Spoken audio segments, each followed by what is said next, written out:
Merci beaucoup d'abord de m'avoir invité. J'ai fait un long voyage, mais j'en suis très satisfait. Je suis là un peu pour présenter un territoire exotique, hein, par rapport à ce que tout a été présenté ce matin et cet après-midi. J'ai appris beaucoup de choses. Le discours que j'avais forgé chez moi, là-bas, très loin, ben, je crois que je vais le changer un peu. C'est bien. Oui, je suis là effectivement pour essayer de faire une passerelle, peut-être jeter une passerelle, voire un viaduc, parce que c'est loin, entre un espace maritime et puis un espace lacustre. C'est vrai que chez vous, c'est la terre qui entoure l'eau. En Bretagne, c'est la mer qui entoure la terre. Hein, et c'est complètement différent. Hein. C'est un espace ouvert, vous êtes des milieux fermés. Donc, et c'est vrai. Ça ne se traduit pas du tout dans les caractères, il faut quand même le dire, parce que sinon... Voilà, effectivement, il y a une métaphore que je ne voulais pas. Voilà. Donc, je vais vous présenter, effectivement, bon, ce qui s'est passé sur notre territoire du Morbihan, mais qui n'est pas non plus à l'échelle de votre lac Léman. Hein.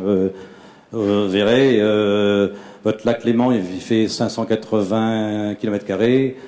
Mon golfe du Morbihan fait 130 km², vous voyez, c'est beaucoup moins.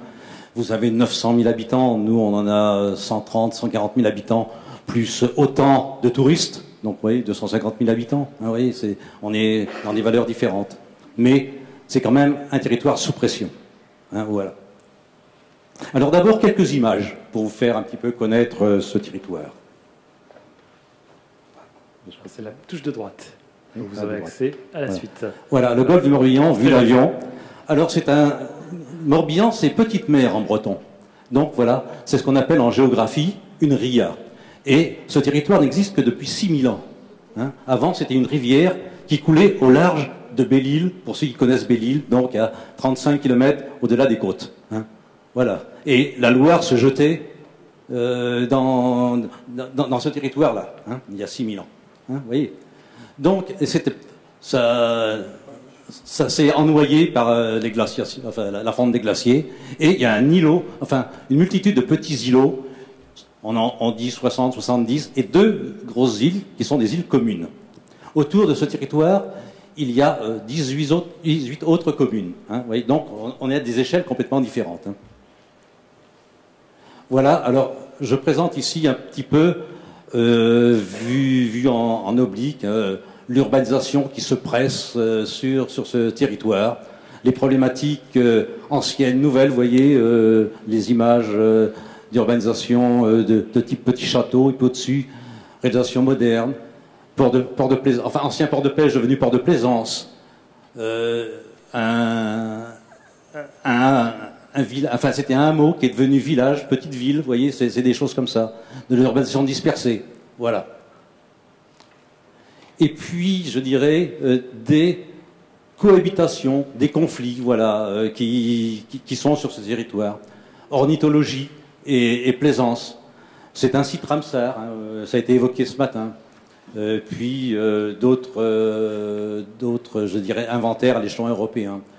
C'est un territoire, je dirais, où traditionnellement, sur la photo de droite, on a de l'ostréiculture. Alors là, c'est de l'occupation vraiment physique du territoire, puisque l'ostréiculture, il faut des parcs, ce qu'on appelle des parcs ou des concessions, qui sont délivrés par l'État. Et puis c'est aussi, comme chez vous, de la navigation traditionnelle, de la navigation de passagers. Il y a beaucoup moins de passagers que vous, mais vu l'étroitesse du territoire, je dirais qu'on en a presque autant. On a une vingtaine de compagnies et on a à peu près 1 million, 1,2 million de passagers annuels, donc notamment pour desservir les îles communes, plus les tours de golf, enfin voilà, tout ce qui est touristique, plus aller vers les îles du large. Vous voyez, tout ça, ça cohabite et tout n'est pas navigable. Alors Jean-Claude Renaud, on va en venir aux pressions qui s'exerçaient et au principe de la gouvernance, voilà. Les étapes de la gouvernance, rapidement. Voilà, le milieu physique, voilà, n'est-ce pas, voilà, je l'ai dit. Alors voilà, les étapes de la gouvernance. Alors déjà, peut-être les pressions. Qu'est-ce qu'il y avait comme problème écologique qui se posait sur... Disons, en fait, c'est un milieu, je dirais, qui a une biodiversité très riche, aussi bien en milieu oiseau qu'au milieu, je dirais, sous-marin. On l'a vu précédemment. Hein, vous voyez, au niveau sous-marin, on a nous, ce qu'on appelle nos herbiers de zoostère. Vous avez les méga... je me souviens plus ce que vous avez appelé ça, là. Les méga... macrophytes. Voilà, non, voilà, nos macrophytes, c'est celle-ci. Voilà. Donc on avait, je dirais, des conflits entre l'osticulture et la plaisance. On avait des conflits entre le chemin piéton et l'urbanisation. On avait des conflits de paysages, des conflits de qualité des eaux surtout. Hein. Et au départ, effectivement, qualité des eaux, parce que mauvaise qualité des eaux, pas d'ostréiculture, hein, et pas de pêche. Voyez. Donc c'est un petit peu ça qui a procédé, je dirais, à une prise de conscience. Hein. Voilà. Donc avant 2000, donc on en est dans les années 95, 96, 17. Bon, j'étais déjà là. Et donc c'était là aussi, ça a été expliqué précédemment. On réglait les dossiers par dossier au cas par cas. Et puis le préfet a mis en place des commissions, je dirais, pour essayer d'avoir des avis communs entre les différentes administrations et les collectivités territoriales, qui à l'époque n'étaient que les communes. Hein, ouais, c'est tout.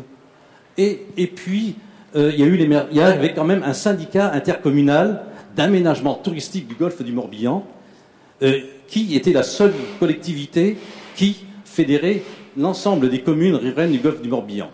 Et son objectif était, et a été principal, c'était la construction d'un port de plaisance, qui est quasiment le plus gros port de plaisance de Bretagne, qui est le port du Croisty, qui ne donne pas spécifiquement sur le golfe du Morbihan, parce qu'il y a des communes qui ont aussi la particularité d'avoir une rive golfe du Morbihan et ce qu'on appelle une rive océanique. Hein, voyez-vous. Et ça aussi, c'est notre particularité. Et donc, ce syndicat, qui était, je dirais, pour gérer un peu des subventions à distribuer, a eu une prise de conscience en disant il faut faire autre chose que ça. Et il y a eu l'émergence, mais on ne l'appelait pas encore comme ça, d'un projet de territoire. Et ce projet de territoire s'est commué en projet de parc naturel régional du golfe du Morbihan. Donc, voilà. Alors, l'État, lui, gérant son domaine public maritime, avait aussi ses problématiques.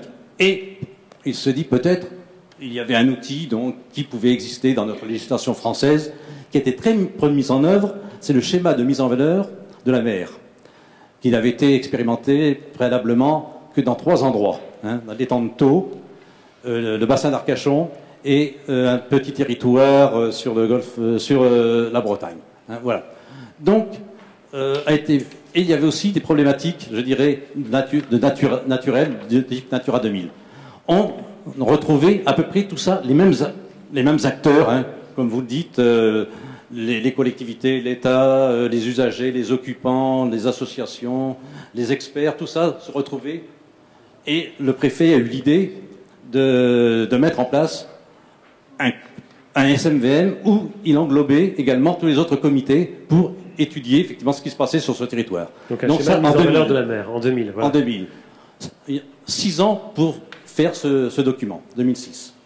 Puis, une fois approuvé, a été mis en place, oui, progressivement, un comité de gestion, c'est-à-dire en fait le suivi des recommandations et orientations qui avaient été mises en place sur ce document, qui est, je dirais, un document de planification institutionnelle, comme un SCOT, comme un PLU. Hein, vous voyez, donc ça, c'était un peu sa force. Et c'est un document... Un plan local d'urbanisme, donc, mais oui, appliqué à ce domaine. Dont la compétence est de l'État, puisqu'on est sur le domaine public maritime. Et à l'époque, il répondait à tout un tas de choses, parce qu'il y avait d'autres vides, il n'y avait pas de SCOT encore, il n'y avait pas de réflexion de type sage, vous voyez, il n'y avait pas de réflexion d'OCOP qui n'était encore que balbutiant. Vous voyez, donc, alors les sages en France, c'est les schémas d'aménagement et de gestion de l'eau où on réunit une sorte de petit comité de décision qui était avec la loi sur